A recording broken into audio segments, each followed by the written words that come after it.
ঢুলা হলেও ঠিক আছে, বাট নিচের স্কার্টটা একটু বড় হয়। ও যখন একটু বড় হবে তখন এগুলা পরানো যাবে আর কি। তো গেঞ্জিটার কাপড় খুবই সফট ছিল, খুবই ভালো ছিল, আমার কাছে অনেক ভালো লেগেছে এই আর কি ওভারঅল মিলিয়ে। আমি হচ্ছে 18 থেকে 24 মান্থের কিনেছি।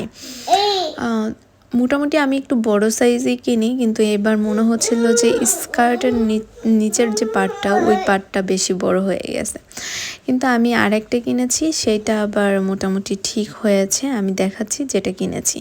এটা হচ্ছে আমি ব্ল্যাকের মধ্যে কিনেছি। আমি ওকে ব্ল্যাক ড্রেস খুবই কম পরিয়েছি, এবার কেন জানি আমি এসব কালার মানে অর্ডার দিয়েছি।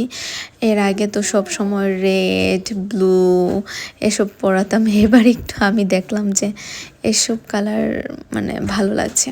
যাই হোক, এটা হচ্ছে উপরে গেঞ্জি